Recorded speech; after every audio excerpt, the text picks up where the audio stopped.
Ça y est, on est en live. Pardon, bonjour à tous. On était en train de se connecter. On sait que vous arrivez au fil de l'eau. Merci d'être là. Merci de venir écouter un peu une dose d'optimisme en ce mercredi. On est mercredi, en ce mercredi. On accueille aujourd'hui Julien Perron. Julien, merci d'être là, merci d'être avec nous. Il faut savoir que quand on a dit que tu venais ce soir en live, il y a plein de gens qui nous ont dit « Ah, j'ai adoré son documentaire, je trouve cet homme tellement touchant. » Et c'est quelque chose de rare, tu vois, qu'on nous dise que quelqu'un est touchant. Donc, on va essayer de découvrir un peu tout ça.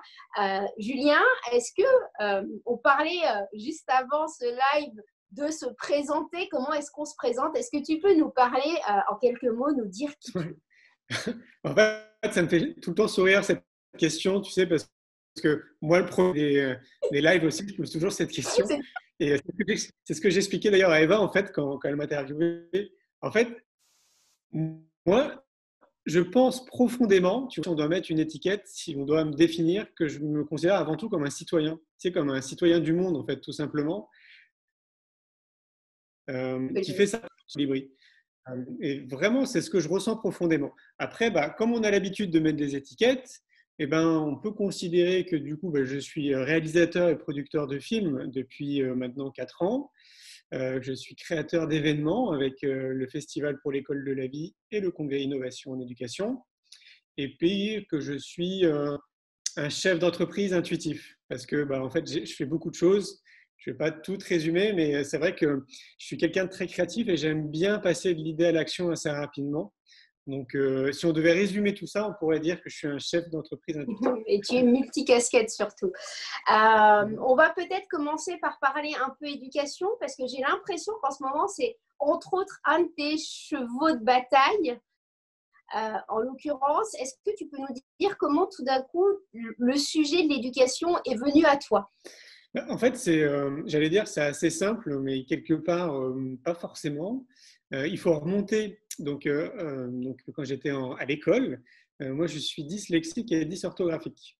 Et donc, j'ai 41 ans à l'heure d'aujourd'hui. Et à l'époque, je pense qu'on n'avait pas les outils, tu sais, pour accompagner les enfants qui apprennent de manière un peu différente.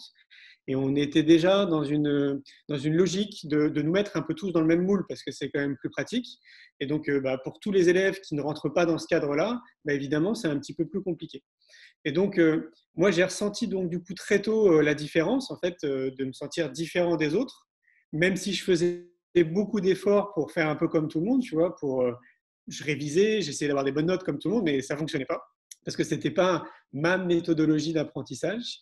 Et donc, pour pallier quelque part à ça, je pense que j'ai la bonne idée de transformer tout ça et de cultiver cette différence, en fait. Et donc, du coup, je suis devenu un peu le pitre dans la classe dès le CM2, en gros, CM1, CM2.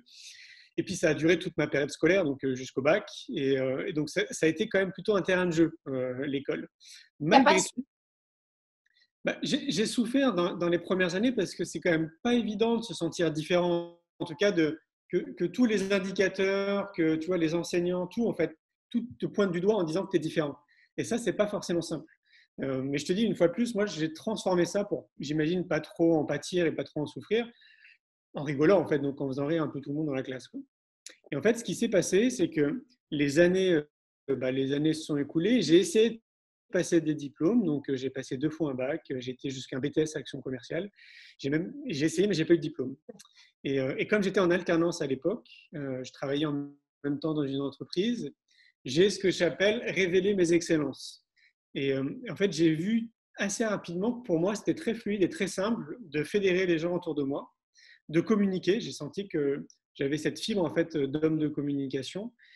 Et puis après, c'était assez pragmatique parce que j'ai vu que l'entreprise de mon patron à l'époque se développait très rapidement, qu'il s'achetait une grosse voiture, après une grande maison, après un gros bateau. Et donc, je voyais bien en fait que mon chiffre d'affaires, tu vois, était exponentiel de mois en mois et d'année en année. Et puis, j'ai eu un déclic. J'étais pas en accord en fait avec les valeurs, avec l'éthique de l'entreprise, et j'avais envie de donner du sens à ce que je faisais. Et comme je voyais que j'avais des excellences, en fait, mon leitmotiv premier dans mes réflexions, c'était de me dire comment je peux mettre en place, à contribution, on va dire, mes excellences pour les autres. pour le bien commun, pour l'humanité, pour peut-être mon arrondissement, pour ma famille, pour mes voisins.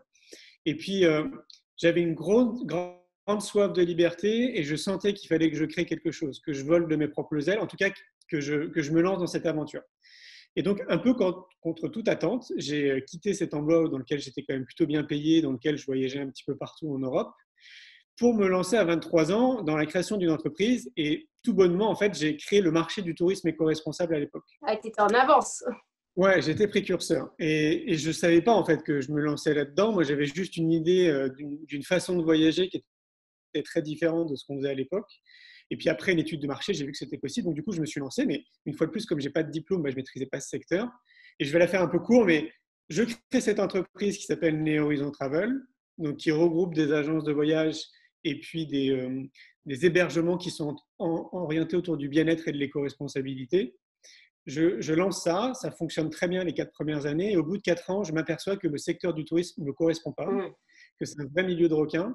Et donc, je décide de switcher et je crée une agence de communication qui est dédiée aux thérapeutes, qui s'appelle Néo Bien-être. Et donc, ça fait 17 ans maintenant qu'on développe cette agence. Et pendant le cheminement, à chaque fois que je voyage dans un pays, que je reviens en France, parce que je me déplace beaucoup, en fait, 6 mois de l'année, je suis en déplacement un peu partout dans le monde, à titre perso et professionnel. Et quand je reviens en France, systématiquement, je me dis, mais c'est fou comme tout part de l'éducation. Comme un de mes leitmotifs, c'est justement d'inspirer les gens, de semer des graines et d'essayer d'apporter un regard un peu différent sur ce qui nous entoure. Je voyais en fait au fur et à mesure que déconditionner un adulte, c'est extrêmement long. Alors que si on commence dès l'enfance, dès l'éducation, a priori, on peut gagner du temps. Et donc, je me disais, ça tournait dans ma tête et je me disais, mais il faut faire quelque chose. Et d'un coup, j'ai ce projet d'école que j'imaginais quand j'étais gamin, dans lequel moi, je me sentirais potentiellement bien, qui refait surface. Je rentre au bureau, j'écris un article, je publie cet article. C'est un article de plus, en fait, parmi plein d'articles qu'on publie. Et là, en 3 mois, je reçois plus de 600 emails de personnes qui veulent m'aider à créer cette école. Il faut remonter en arrière, donc c'est 5 ans en arrière. Et waouh, je me dis, c'est incroyable qu'il y ait autant de personnes qui fassent écho. Alors, on avait toujours un peu d'écho quand on publiait les articles, mais pas autant, c'était colossal. Et donc, je n'arrivais pas à répondre à tout le monde. Et je me suis dit, je vais organiser un pique-nique. Et je vais demander à tout le monde de venir avec de quoi manger, avec une nappe. On se retrouve tous ensemble et puis on continue d'avancer sur l'idée de créer cette école. Et donc, il y a bien 600 personnes qui sont venues à ce pique-nique. Ok, c'était à Paris? Non, c'était sur le plateau du Larzac. Ok, en plus. Incroyable. Ouais, incroyable parce que c'était pas accessible. Tu vois, on était à 800 mètres d'altitude. Il fallait être très, très motivé pour venir. Okay. Et on passe une journée de dingue. Il y a à peu près peut-être une centaine de personnes qui restent dormir sur place, tu sais, un peu comme Woodstock, quoi, avec des tentes. Et donc, à l'époque, moi, j'y étais. Et donc, on refait le monde comme ça éducatif.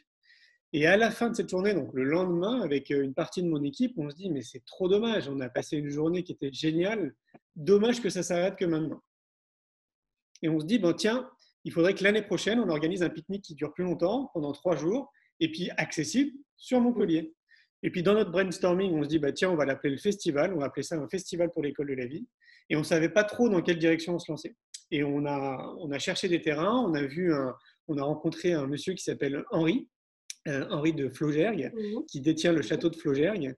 Et donc, du coup, il y a un vrai coup de cœur humain avec lui. Il nous a dit, si vous voulez faire votre festival sur notre château, il n'y a pas de problème.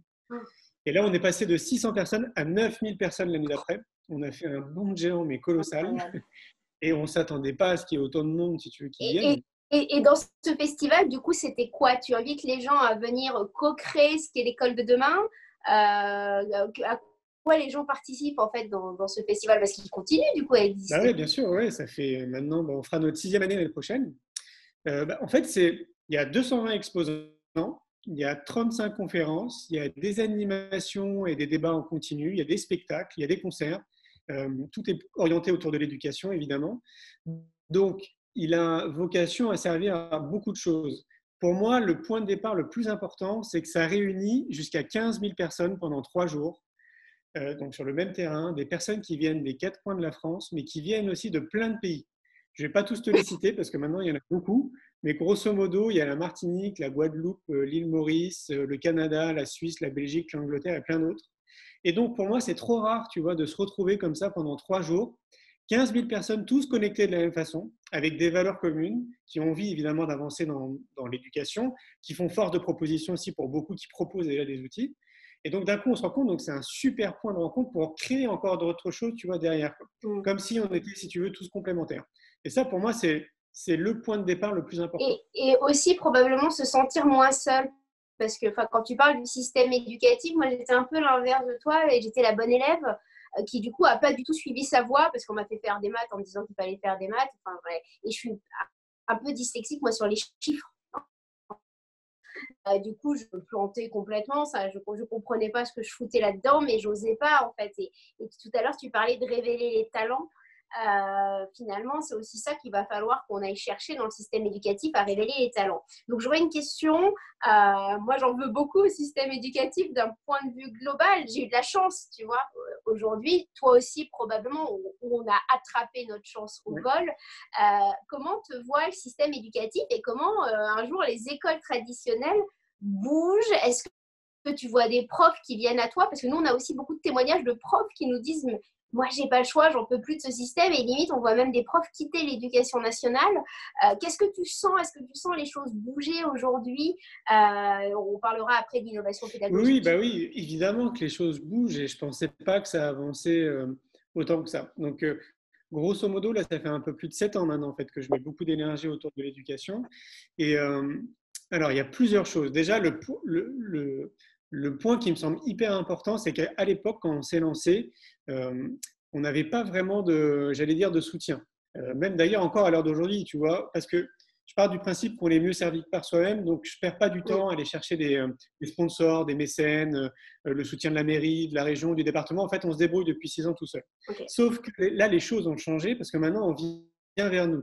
Là, il y a l'UNESCO qui est venu vers nous il y a 3 semaines, tu vois, pour nous demander s'il était possible qu'il soit partenaire de nos événements. Ouais, c'est énorme. On sait que le ministère de l'Éducation nationale participe au congrès Innovation en Éducation et au festival pour l'école de la vie. On sait qu'il y a plein de fondations, on sait qu'il y a plein d'ONG, qu'il y a plein de fédérations. Tu n'as pas de listing de qui vient quand les gens s'inscrivent, ils s'inscrivent en tant qu'individu? Alors, plus ou moins. En fait, on a une billetterie qui est en ligne et après, les gens peuvent prendre leur billet sur place. Donc, on sait grosso modo, par exemple, qu'il y a 50% des enseignants sur l'ensemble du public qui vient. Que ce soit au congrès ou au festival. Et on sait qu'après, c'est beaucoup de professionnels qui sont dans le monde de l'éducation ou qui s'y intéressent. Et puis évidemment, la majorité sont des parents. Tu vois, tu peux être enseignant parent, professionnel parent, etc. Donc c'est à peu près le public. Et donc, oui, ça avance de ce point de vue-là. Moi, je trouve ça génial. Ça avance au sein du ministère de l'Éducation nationale parce que ça, on ne le voit pas. Et même beaucoup d'enseignants ne sont pas au courant. Mais en fait, on a pris vraiment une bonne direction. Sauf que ce n'est pas mesurable. C'est-à-dire que si on le met à l'échelle de la France, il y a à peu près 1 million de salariés, c'est-à-dire 1 million d'enseignants, tous secteurs d'activité confondus. Moi, je pense, pour être de manière très synthétique, qu'il y a 50% des enseignants qui sont aware, en fait, qui sont très au de ce qui peut potentiellement se passer à l'extérieur de l'éducation nationale et qui vont faire une démarche proactive de se former et donc de payer ça de leur propre poche pour aller, par exemple, soit au festival, soit au congrès, soit sur d'autres choses, d'autres pratiques. Et il y a 50% d'enseignants qui, de par leur culture, leur conditionnement, ne sont pas encore totalement prêts à accepter le fait qu'il y ait d'autres outils à l'extérieur et qui potentiellement pourraient être très bons à tester en fait au sein de leur classe. Donc, ils ne sont pas totalement fermés, mais ils mériteraient qu'il y ait plus de communication, qu'on soit plus en contact de ces personnes-là pour leur montrer un peu le champ des possibles, leur mettre peut-être aussi en contact, si ça peut les rassurer, avec des scientifiques qui ont mené des expériences. Tu vois, en fait, de leur apporter vraiment des choses très concrètes. Pour ces personnes-là, ces 50% qui ne sont pas encore totalement très ouverts. Parce que ce qui nous manque à l'heure d'aujourd'hui, je reviens sur le côté scientifique, c'est qu'il y a des scientifiques qui s'y intéressent. Donc, scientifiques, si vous nous écoutez, venez dans les classes, menez des expériences avec des divers outils qui existent à l'extérieur et vous allez pouvoir mesurer par vous-même en fait que ça fonctionne. Dire que la méditation, que le yoga, que l'empathie, c'est hyper important et que ça permet aux enfants justement de beaucoup mieux se développer déjà en tant qu'être humain et d'être peut-être même plus productif à l'école, c'est pas suffisant en fait. En France, il nous faut des scientifiques qui valident des choses. Ouais. Tu vois, donc ça serait bien qu'il y en ait de plus en plus. T'as pas beaucoup de… Du coup, ça veut dire que le monde de la recherche ne s'y intéresse pas encore assez? Pas encore assez. Ok. On voit de plus en plus côté entreprise, en tout cas, on parle de plus en plus de neuroatypisme, tu sais, de au potentiel, zèbre, hypersensibilité, etc. Moi, c'est des sujets évidemment qui me touchent. Est-ce que ça, c'est en train d'arriver dans le système éducationnel? Parce que c'est souvent un truc qui est très curieux qui arrive, c'est quand les enfants se font détecter que les parents se disent oh, merde, je me comprends.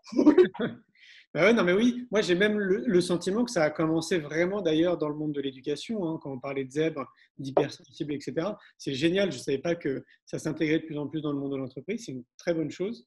Alors Euh, attends, pour ceux qui ouais. ne connaissent pas, les zèbres, c'est ce qu'on appelle les hauts potentiels émotionnels, des gens qui ont des capteurs un peu intuitifs. Je ne sais pas quelle est la vraie définition du zèbre, mais toutes ces personnalités un peu hypersensibles, très empathiques, où on ressent l'autre sans pouvoir l'expliquer, le mesurer, c'est ça qu'on appelle des zèbres. Ce n'est pas forcément avoir un haut QI, c'est avoir un ensemble d'indicateurs, notamment conditions émotionnelles, etc., très fort. Je pense que ma définition n'est pas tout à fait la bonne, mais c'est pour ceux qui ne connaissent pas le mot zèbre. En fait. Ouais, oui, c'est grosso modo, c'est ça. Moi, je dirais, et je rajoute ce que tu dis, en fait, je pense que c'est des personnes qui ont un quotient émotionnel au détriment du quotient intellectuel, Ouais. plus élevé en fait que la moyenne.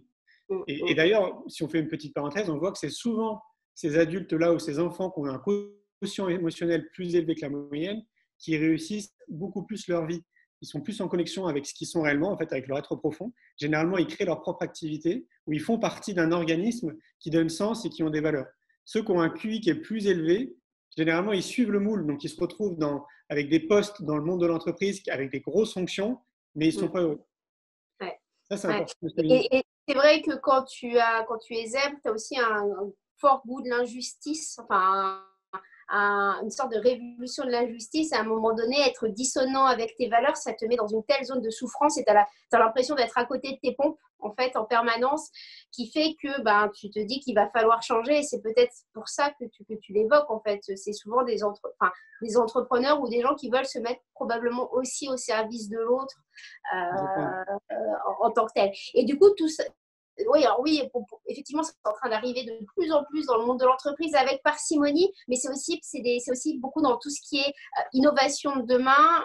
Les zèbres ont une sorte d'affranchissement à la société en se disant non, les mecs, on va pas dans le bon sens, tu vois. Et du coup, c'est pour ça qu'on commence vaguement à en parler. Pardon. Et du coup, pour le système éducatif, pour toi, c'est tout ce qui est forme d'atypisme, parce que tu parlais de comment ça s'appelle, de 10 dans Oui. toutes ces formes, en fait. Oui. De plus en plus, les profs, ils sont sensibilisés ou pas. Parce que moi, typiquement, j'ai un de mes grands amis, il a découvert lui-même qu'il était zèbre il y a 5-6 ans, et c'est là qu'il a compris 10 ans d'enseignement où il s'est dit, il a redétecté tous les gamins qu'il avait eu dans sa classe et qu'il n'avait pas forcément eu la capacité d'accompagner parce que lui n'était même pas au fait que ça existait. Oui, bah oui, ça ne m'étonne pas. Alors oui, en fait, de plus en plus, ça c'est une certitude dans les formations, notamment dans les SP. Je te dis globalement, en fait, tout est en train de tendre dans cette direction. Sauf que en France, on a 15 ans de retard surtout, et donc du coup, on prend beaucoup de temps, nous, à chaque fois, à rattraper le retard. C'est valable dans tous les secteurs d'activité, enfin, à mon sens. Et donc, dans le monde de l'éducation, on n'y déroge pas. Et donc, ça avance, mais très lentement. Et ce qui nous manque aussi cruellement, peut-être pour que ça avance beaucoup plus vite, c'est que ce soit davantage médiatisé. Parce que les solutions, elles nous entourent, en fait, elles existent, et il y en a plein. J'ai réalisé un deuxième film, mon premier film, c'est quoi le bonheur pour vous? Il est disponible sur YouTube, hein, c'est quoi le bonheur pour nous. On va vous remettre les liens à tous ceux qui regardent le live ou en replay, on va vous mettre les liens au-dessous de la vidéo. Et le deuxième film que j'ai réalisé après s'appelle L'école de la vie, une génération pour tout changer. Et là, je suis parti à la rencontre de 120 professionnels en France qui proposent justement des outils pour accompagner les enfants, les parents et les enseignants, donc en dehors du système. La plupart de ceux que j'ai rencontrés sont des outils qu'ils ont mis en place il y a au minimum entre 20 et 30 ans. Donc ça fonctionne super bien. Ils sont connus, ce que j'appelle dans leur biosphère, c'est-à-dire qu'il y a probablement pour certains des centaines de milliers de personnes qui suivent leur actualité, qui sont au fait de ce qu'ils font, des outils qui sortent, des nouveautés, etc. Mais tout le reste n'est pas au courant parce qu'on n'en parle pas. Donc nous, ce qu'on essaye avec le Festival pour l'école de la vie et le Congrès Innovation et Éducation, c'est de parler justement de tout ça. C'est de mettre une lumière sur l'existant en disant « Attendez les gars, il y a plein de solutions en fait autour de nous, sauf qu'on n'est pas au courant. » Et donc, le film L'école de la vie sert aussi à ça. Comme j'ai vu avec le film C'est quoi le bonheur pour vous, là on a atteint les 2 millions de spectateurs, ben, je me dis, mais c'est un merveilleux outil de communication, un film, tu vois. Et Ah oui. donc je me dis, si on peut faire la même chose avec l'école de la vie, et donc du coup aller sensibiliser les gens en leur montrant à travers le film, mais qu'il y a plein d'outils, je vais te Mm. donner un outil que je cite tout le temps quand je suis invité dans des salles de ciné, dans des interviews, etc. Parce que pour moi, déjà, il me touche personnellement de son histoire, et c'est juste énorme, tu vois. En fait, c'est une dame qui s'appelle Anne-Marie Guignard. Ok. Elle a créé une méthodologie qui s'appelle Défi 9. Donc, défi comme un défi, le chiffre 9. Et ça permet à n'importe qui, en une semaine, de ne plus faire de fautes d'orthographe. Comment c'est Mais possible? c'est possible. Ça a été validé par les scientifiques. Incroyable. Oui, et elle me dit en fait que l'éducation nationale ne veut pas en entendre parler. Les écoles dites nouvelles, alternatives, bien sûr, ils sont friands en fait de sa méthodologie. Et comme elle est dyslexique, elle aussi, elle a fait en sorte que ça soit vraiment accessible à tout le monde, donc y compris les 10, en une semaine. Pourquoi l'éducation nationale n'est pas friande de ça? Eh ben, il faudra lui demander, j'en sais pas plus que ça. Mais si tu as l'occasion, si tu veux, je te donnerai ses coordonnées, si tu veux. Avec grand plaisir. Tu sais, pour l'anecdote, nous, sur l'optimisme, les articles sur l'éducation sont toujours ceux qui sont le plus lus. Et il y a probablement un manque de moyens et d'outillage. Donc, c'est pour ça tous ces outils dont tu parles, qui sont présents au festival et dans les différents, enfin, dans le film ou ailleurs, est-ce qu'on peut trouver une boîte à outils sur ton site web? Admettons, je suis parent, j'ai des enfants où je me dis, bon, on n'est pas en train de les préparer au monde de demain, globalement, tu vois, pour faire assez court. C'est quoi les premiers pas? Qu'est-ce que je fais? Donc, on peut regarder effectivement ton film où déjà, ça te dit, OK, je ne suis pas tout seul, déjà, il se passe quelque chose. Rien que ça, c'est important. Et derrière, où est-ce que je trouve tous ces outils à mettre en place? Alors, on parle beaucoup aussi de tout ce qui est Montessori ou école démocratique ou des choses comme ça. À plus grande échelle, on parle de tout ce qui est le CRI aussi fait des choses. Qu'est-ce que je fais moi aujourd'hui pour aller me renseigner sur ce qu'il existe? Eh ben, pour chaque événement, donc que ce soit pour le festival ou pour le congrès, on crée un guide, tu sais, un peu comme un petit magazine qui répertorie tous les exposants, qui répertorie toutes les conférences, toutes les personnes en fait qui sont présentes sur les événements. Donc, pour ce faire, il suffit juste d'aller sur les deux sites. Donc, il suffit d'aller sur le site du Congrès Innovation en Éducation, d'aller sur le site du Festival pour l'école de la vie, et assez rapidement, on va tomber sur les guides qui sont en version PDF, en accès gratuit. Donc là, il suffit d'y accéder, et là, on a l'ensemble de toutes les personnes qui participent. Ça, c'est déjà le premier point. Et le deuxième point, c'est qu'on a créé un site internet qui s'appelle éducationalternative.fr et qui a pour objectif justement de fédérer tous ces acteurs. Donc, on a créé un annuaire, en fait, tu vois, on en est un peu au balbutiement, pour répertorier en fait toutes ces personnes qui sont méconnues, quoi, tout simplement. Ouais. Parce que pour le coup, il y a une grande appétence et comme tu l'évoquais tout à l'heure, on se sent démuni, on se dit que de toute façon, il n'y a pas grand-chose parce que personne ne s'y intéresse et c'est juste qu'on n'a peut-être pas encore mis le coup de projecteur dessus. Et c'est en ça qu'un festival comme le tien et des sites comme les tiens sont hyper importants. Je cite tout à l'heure, j'ai un pote qui a publié Connaissez-vous la différence entre l'école et la vie? Donc, je trouve ça, je ne sais pas si tu l'as déjà vu, ça. Il était dans un resto. Ouais. Et la réponse était à l'école, on apprend d'abord la leçon, puis on est mis à l'épreuve. Et dans la vie, on est d'abord mis à l'épreuve et après, on apprend la leçon. Quand tu parles d'école de la vie, on parle du système de l'éducation. Est-ce que l'éducation, ça s'arrête quand pour toi? Est-ce que finalement, je suis adulte, je me dis que je n'ai pas confiance en moi parce que je n'ai pas trouvé mes talents, mes faits, tu vois, ma singularité, peut-être, j'ai pas sublimé ce qui est beau en moi et on m'a toujours dit que j'étais un cancre. Par exemple, tu aurais pu avoir ce symptôme, t'es nul en maths, t'es un cancre, etc. etc. Est-ce que la formation, c'est pas sur tout au long de la vie? Est-ce qu'il y a des choses pour les adultes aussi? Parce que tu vas me dire, on peut être dyslexique adulte parce qu'on n'a jamais appris à ne plus l'être, en fait, tout simplement. Ah ouais, complètement. Du coup, il y a des choses sur ton site aussi pour les adultes en questionnement? Alors là, oui, il faut aller sur le site de neobienêtre.fr. Et donc, pour raccrocher ce que tu dis, moi, j'ai fait partie des enfants justement où on disait que j'étais un camp, que j'étais nul. Tu sais, devant toute la classe, en plus, ça fait plaisir. J'ai d'ailleurs l'ancien directeur, quand j'ai passé la deuxième fois mon bac, qui m'a dit avec un grand sourire que j'allais terminer SDF. Ouais, tu vois, tes gamins. Enfin, moi, j'ai subi un peu ce genre de choses, mais je sais que je suis pas le seul et on Bien sûr. tombe toujours à un moment donné sur un enseignant, tu vois, qui est un peu comme ça. En fait, ce qui fait la grosse différence, à mon sens, c'est que moi, j'ai eu la chance, vers l'âge de 10-12 ans, de commencer à m'intéresser à moi. Donc, on va parler de développement personnel, à travers un premier déclic où je suis parti pendant un mois aux États-Unis. En fait, je faisais partie d'un programme scolaire. C'était mon premier voyage et ça a généré un gros déclic d'une envie en fait de découvrir le monde et donc du coup de voyager. Et c'est devenu mon premier outil en développement personnel. Donc, je pars très souvent seul parce que j'ai besoin de ça. En fait, ça me raccroche avec qui je suis. Et donc, ce que je veux dire par là, c'est que ce qui nous manque à l'heure d'aujourd'hui, c'est justement un système éducatif qui équilibre le savoir et l'être. C'est-à-dire que dans notre système, on travaille beaucoup le cerveau, mais on ne travaille pas l'être. En tout cas, on ne nous accompagne pas à savoir qui on est réellement, à comprendre nos émotions, à savoir vers quoi on a envie de tendre, peut-être même des choses vers quoi on aura envie d'aspirer le plus tôt possible.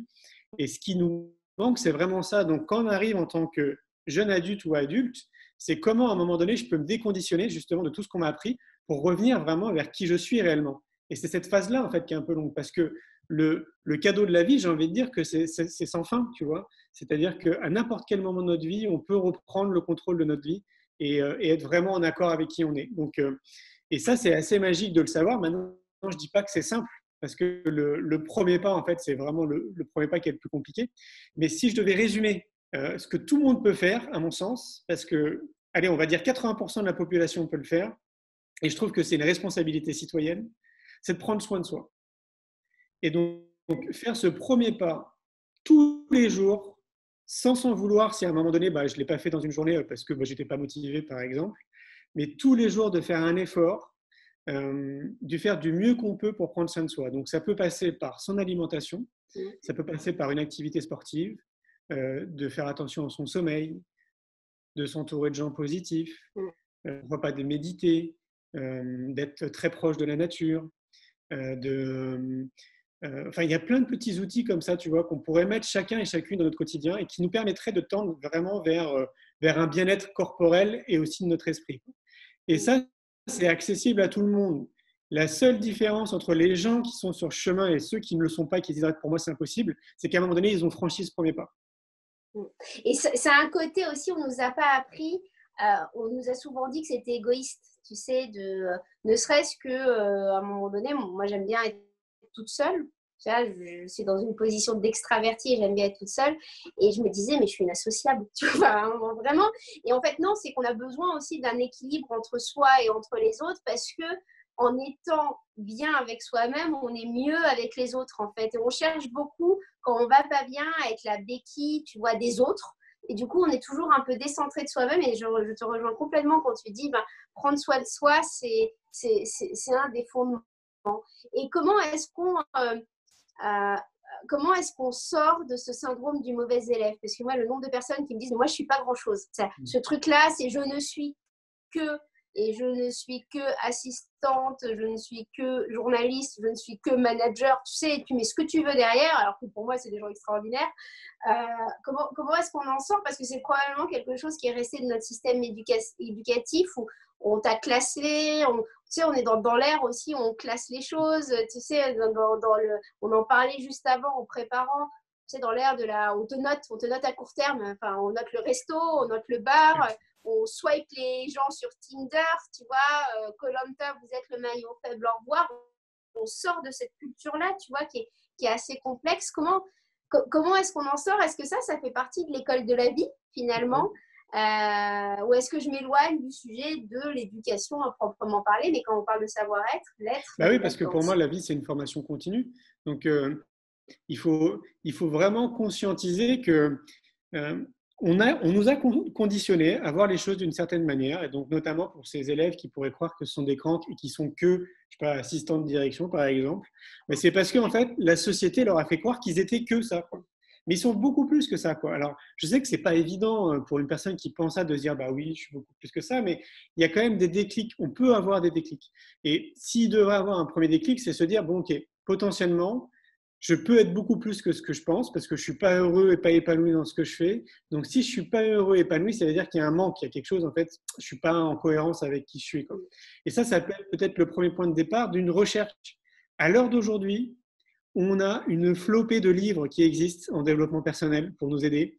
On a des chaînes YouTube à tout va avec des acteurs qui sont très très bons, des professionnels, qui sont des coachs par exemple, ou même d'autres professionnels qui peuvent être là justement pour nous aider et pour semer des petites graines, tu vois, pour générer des déclics. Donc, à l'heure d'aujourd'hui, là, en 2020, on a suffisamment d'outils autour de nous pour se dire, pour ne pas se dire, ah ben non, c'est trop compliqué, j'y arriverai jamais, quoi. Non. Et de prendre aussi probablement sa responsabilité, parce qu'il y a aussi ce phénomène où tu vas lire, tu vas lire plein de bouquins, mais tu vas pour autant pas forcément agir. Et il y a quelque chose dans l'action qui est très important. Et l'action, ça peut être le simple fait d'être qui tu es. Ben, on se rend jamais compte de l'impact tu sais, de l'impact sur les dominos en fait. Quand toi tu organises ton festival, tu as 15 000 personnes, mais tu as peut-être 100 000 ou 1 million de personnes qui vont être touchées parce que le mec il aura parlé du truc à l'autre, etc. Et c'est aussi cet effet domino qui est probablement très important. Comment t'es passé enfin, ton premier film c'était sur le bonheur en l'occurrence. Est-ce que tu peux nous en dire aussi quelques mots? On n'est pas parce que c'est probablement très, très lié l'un à l'autre aussi. Ah oui, parce que quand je me suis lancé dans cette initiative déjà à l'époque, c'est que je ne savais pas que j'allais en faire un film. Donc ça a commencé au Canada parce que je créais des ponts entre le Canada et la France de manière professionnelle. Et j'avais décidé de rester sur place un petit mois. Et à un moment donné, j'étais chez quelqu'un et on ne pouvait pas sortir parce qu'il y avait un blizzard. Et on a commencé à parler de beaucoup de choses. En gros, on a refait le monde pendant toute une journée. Et à un moment donné, le sujet du bonheur, il est arrivé sur notre discussion. Et très spontanément, je lui ai demandé si ça ne la dérangeait pas que je la filme quand elle me donnait un peu sa définition du bonheur. J'ai regardé cette définition le soir en me couchant. J'ai trouvé ça génial. Et d'abord, sous l'angle de ma casquette d'homme de communication, j'ai envie de dire. Et je me suis dit, tiens, un super outil en fait pour amener les gens à réfléchir à cette question. Et donc, j'ai profité de mon passage au Canada pour interviewer les gens sur mon passage, comme ça. Moi, ça m'a bien plu aussi, ça me faisait vibrer, j'étais très à l'aise avec ça. J'ai découvert d'ailleurs une forme d'excellence journalistique, tu vois, où je suis très à l'aise en fait dans ce rôle-là. Et j'envoyais en parallèle les vidéos au bureau, et puis ils trouvaient ça génial. Et à un moment donné, on se dit, qu'est-ce qu'on fait? Est-ce qu'on continue? Et moi, je leur dis, ouais, vous plaisantez, carrément, il faut continuer, c'est génial. Et comme je me déplace 6 mois de l'année, comme je te le disais, je me suis dit, je vais profiter de mes déplacements pour continuer à interviewer les gens que je croise comme ça dans les avions, partout et tout, etc. Et je leur poserai à chaque fois cette question, c'est quoi le bonheur pour vous? Et en fait, je me suis fait prendre à ce jeu-là. C'est-à-dire que plus j'avançais et plus je posais les questions, plus je m'apercevais de plein de choses. Déjà, dans un premier temps, ce qui m'a choqué, c'est qu'il y avait une personne sur 4 qui était incapable de me donner une définition comme ça spontanément. Et là, j'ai trouvé ça très curieux. Je me suis dit, c'est fou quand même, les gens, ils sont tellement conditionnés à ne pas prendre soin d'eux, à ne pas s'occuper d'eux, juste pour réfléchir à est-ce que je vais bien, c'est quoi le bonheur pour moi. Après, comme je publiais des interviews sur une chaîne YouTube qu'on a créée qui s'appelle Néo Bien-être aussi, eh ben, je voyais que ça générait des déclics parce que les gens laissaient des commentaires, m'envoyaient des messages en me disant waouh, mais c'est génial ce que vous venez de publier, ça a généré quelque chose en moi, merci.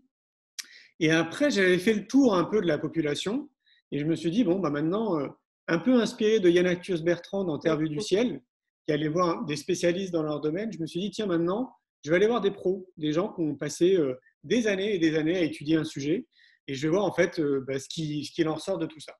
Je me suis acheté un drone. À l'époque, le drone venait d'arriver sur le marché. Et je me suis dit, je vais en profiter pour faire des prises de vue aériennes, vraiment comme Yann Arthus Bertrand. Et puis, Inch'Allah, on verra bien ce que ça donne. Et donc, les vidéos de drone, je les publiées sur notre page Facebook Néo Bien-être. Et j'avais plein de commentaires, plein de likes de personnes qui me disaient, waouh, c'est magnifique et tout, etc. Et donc, moi, ça me plaisait bien aussi. Je trouvais ça très beau. Donc, je continuais d'alimenter. Et puis, ces interviews qui duraient 1 heure 30 de ces gens qui étaient vraiment, je vais dire, des pros dans leur domaine, a été un générateur de déclic et de prise de conscience, mais colossal, pendant 4 ans.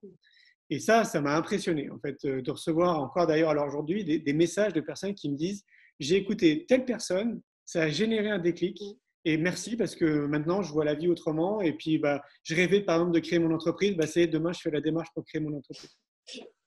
C'était énorme. Et c'est vrai aussi qu'on ne se rend jamais compte. On admire toujours des gens et on se dit, mais moi, mon petit discours comparé à lui, c'est pas grand-chose. Ou inversement, on est introverti, alors on se dit qu'on n'a pas la capacité de parler, mais l'introverti va parler à celui qui est introverti, l'extraverti à l'extraverti. Et en fait, on n'est jamais trop petit pour mettre en avant ce qu'on fait, pour le sublimer, parce que ça peut servir à l'autre.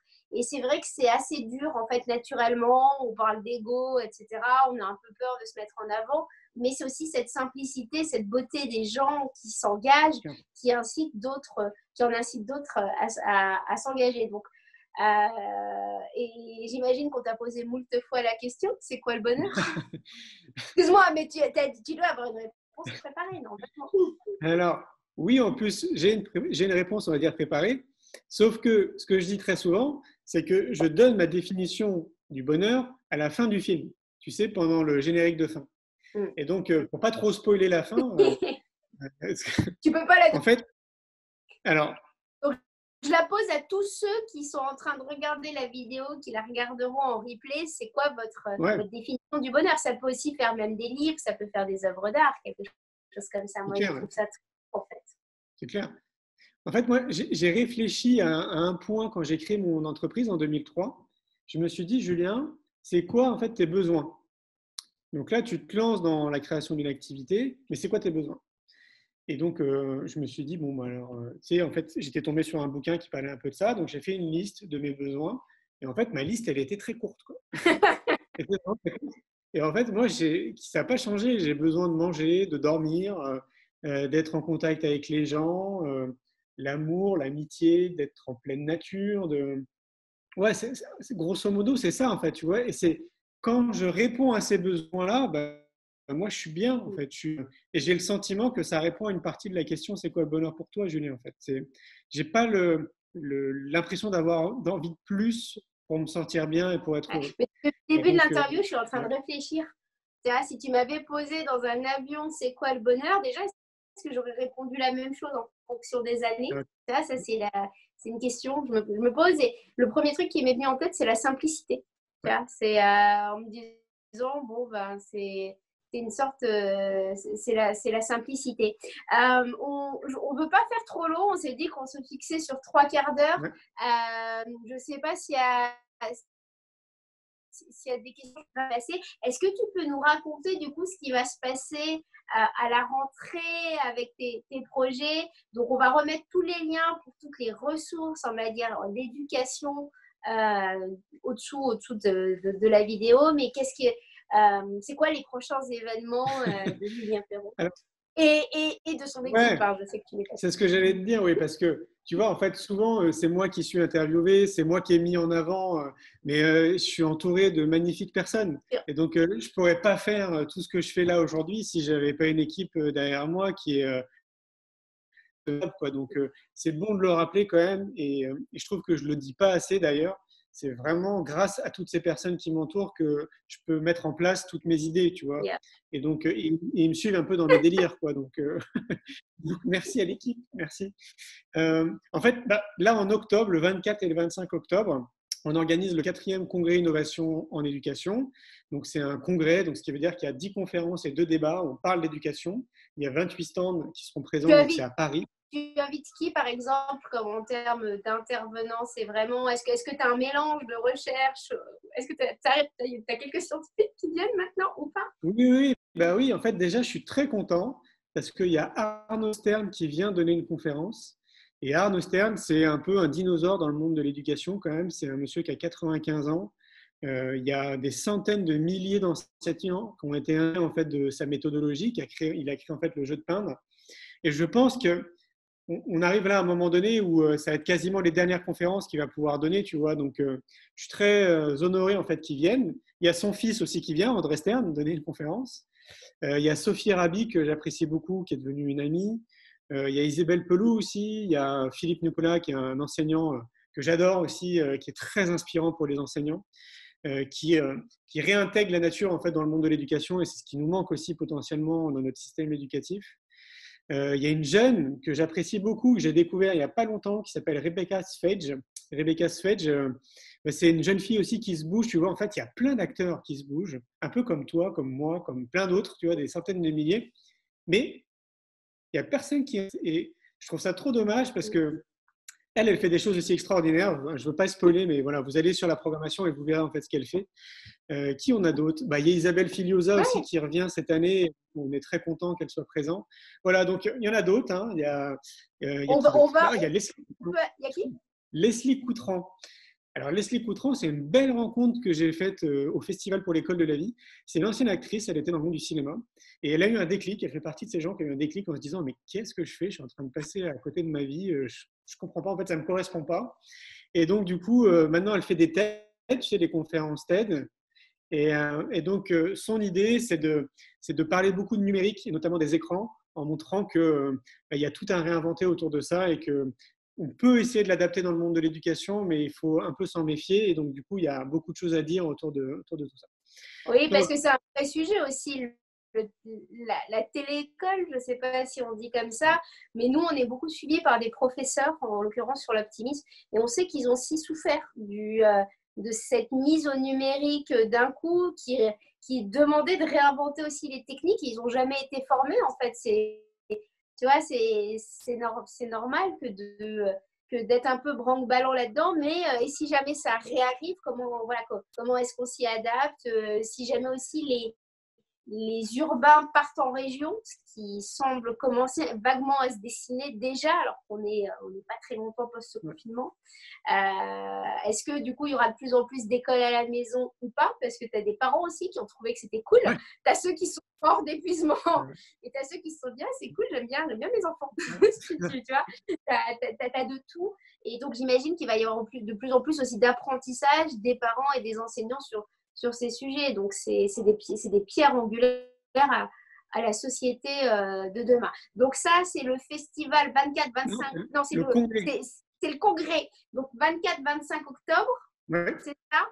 Le à Paris. festival, c'est que 2021, c'est ça? C'est ça. J'ai bien retenu. On peut aller sur ton site en attendant Oui.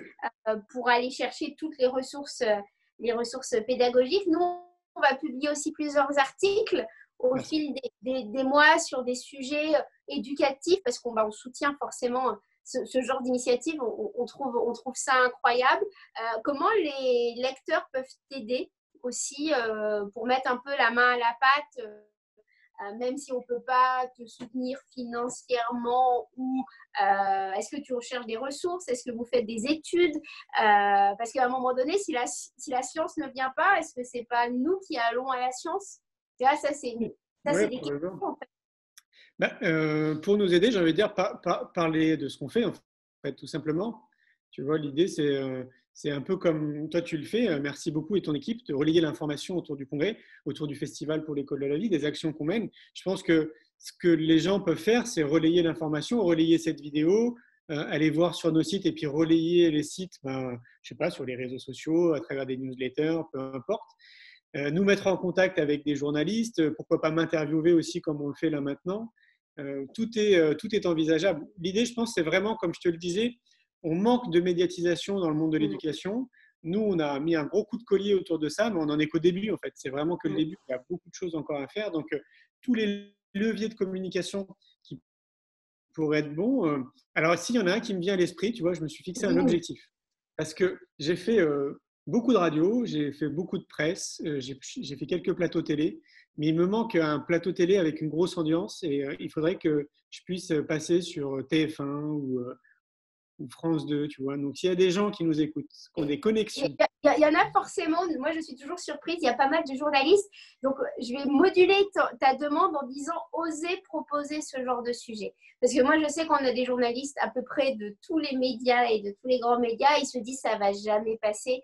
Mais montrons aussi que le sujet est un des sujets, une pierre angulaire, on va dire, pour tous les parents. C'est juste qu'on n'ose pas forcément en parler et c'est juste que c'est des sujets invisibles et pourtant qui touchent quasi toute la population parce que si tu n'as pas d'enfants, c'est tes neveux, tes nièces et tu as forcément dans ton entourage des gens qui se disent mais le système éducatif il m'a broyé enfin c'est et il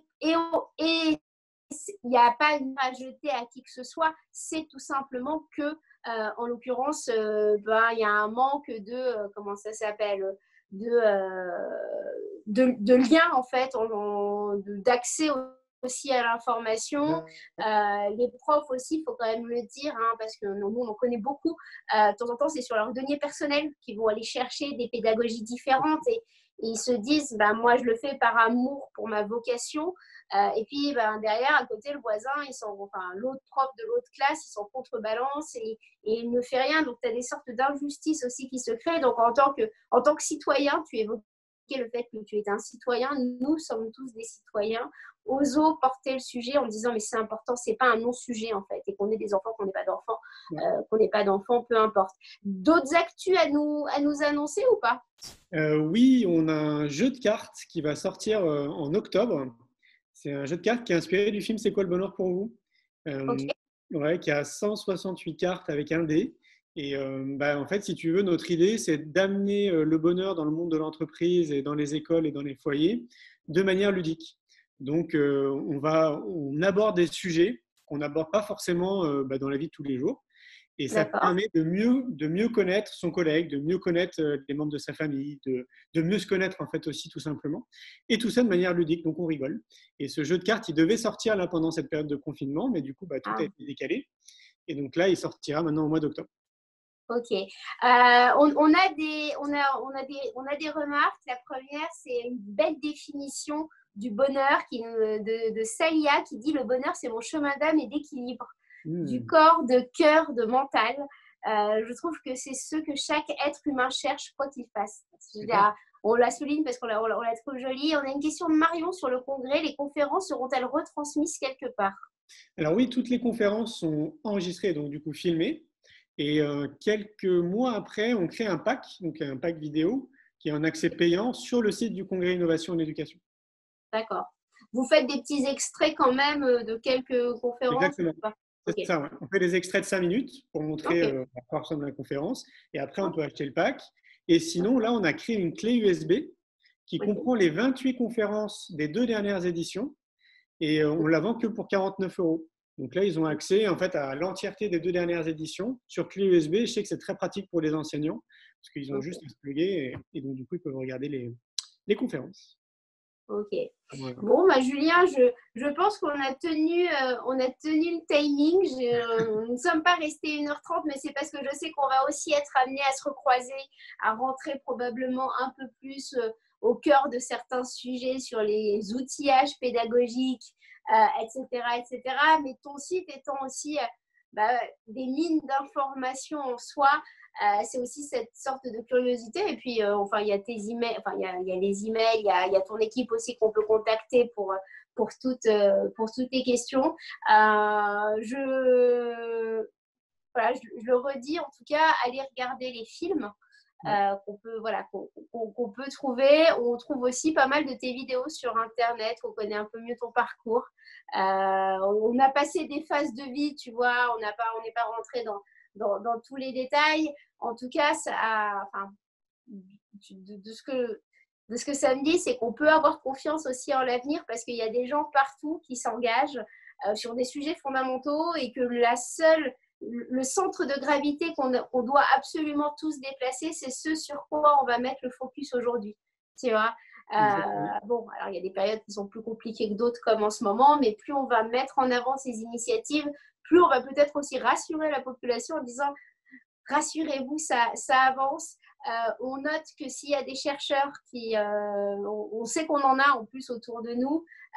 Si vous avez envie de vous intéresser, peut-être des doctorants, des thésards, il y a aussi beaucoup de crédits recherche sur ce genre de sujet, enfin sur du crédit recherche pour tout type de sujet, mais ça peut être un des sujets fondamentaux. Et on se dit que c'est pas bankable parce que on n'est pas sur un truc tech machin. Qui fait fantasmer tous les financiers du monde, mais on est sur un changement sociétal, un changement de nation, une préparation de la génération à venir aussi à s'adapter au changement. Et on a une chance incroyable que d'avoir un système éducatif aussi incroyable, à nous, citoyens, de demander aussi à ce qu'il évolue comme évolue le monde. Tout simplement, et à nous d'agir tous. Julien, je te souhaite une belle soirée. Merci. Je te remercie. À tous, merci d'avoir regardé. On ne prend jamais on peut pas prendre toutes les questions. On sait qu'il y a beaucoup de replays aussi. Donc, merci à tous. On vous annoncera les prochains lives très prochainement. Et on se retrouve sur le site en ligne pour d'autres articles sur Julien. Je crois qu'il y en a un qui a été publié hier ou aujourd'hui de mémoire. Et il y en a d'autres qui vont venir et vous en saurez encore plus sur Julien. Merci, à très bientôt. À bientôt.